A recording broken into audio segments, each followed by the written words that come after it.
ఎన్టీఆర్ జిల్లా తిరువురు పట్టణంలో గల జైపావి సెంటర్ నందు వంగవీటి మోహన్ రంగ 36వ వర్ధంతి సందర్భంగా ఆయన విగ్రహానికి పూలమాలలు వేసి ఘనంగా నివాళులర్పించారు. వంగవీటి రాధారంగ మిత్రమండలి సభ్యులు, పేద బడుగు బలహీన వర్గాల ఆశాజ్యోతి, కష్టజీవి వంగవీటి మోహన్ రంగ పేద ప్రజల ఇళ్ల స్థలాల కోసం విజయవాడ నడి ఒడ్డున ఆమరణ నిరాహార దీక్ష చేస్తున్న వ్యక్తిని అతి కిరాతకంగా రాజకీయ ప్రత్యర్థులు చంపడం చాలా బాధాకరం. రాజకీయాలకు అతీతంగా మనమందరము వంగవీటి మోహన్ రంగ ఆశయాలకు అనుగుణంగా పనిచేయాలని పిలుపునిచ్చారు. ఈ కార్యక్రమంలో టీడీపీ నాయకులు ఆకుల దుర్గాప్రసాద్, కృష్ణమోహన్, ఇంకా టీడీపీ జనసేన పార్టీ నాయకులు, కార్యకర్తలు పెద్ద ఎత్తున పాల్గొని వంగవీటి మోహన్ రంగకు నివాళులర్పించారు.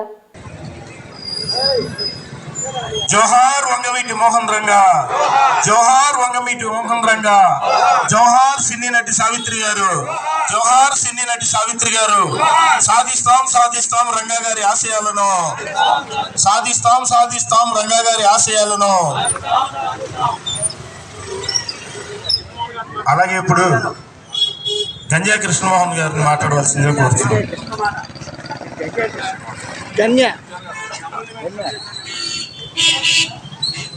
అందరికీ నమస్కారం.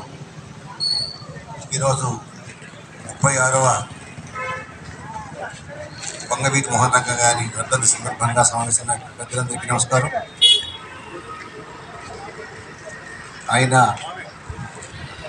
బడుగు బలహీన వర్గాలకు సంబంధించి ఎందరికో మరి ఆశ్రయం కల్పించి ఆదరణగా ఉంటూ వ్యక్తి. మరి ఆయన లేని రోడ్డు మనం తీర్చినటువంటిది. కానీ వారి ఆశయాల్ని ముందుకు తీసుకువెళ్ళడానికి మనందరం మరి సమైక్యంగా ముందుకు వెళ్ళాలి. నాదొక విన్నపం,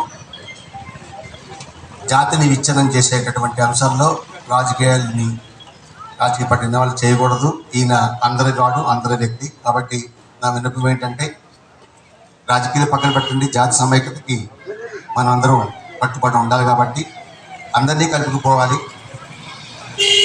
ఆయన ఆశయాలు ముందుకు తీసుకోవడానికి మనం అందరూ కంకణబద్ధమై ఉండాలి. నేను తప్పుగా మాట్లాడి క్షమించండి. ఆయన అందరి వ్యక్తిగానే మనం చూద్దాం. అందరి మంచి కోరేటువంటి వ్యక్తిని ఆ మంచిని ముందుకు తీసుకెళ్ళడానికి ప్రయత్నం చేస్తారని కోరుకుంటూ ఈ అవకాశం ఇచ్చినటువంటి ప్రజలందరికీ నమస్కారం. జై హింద్.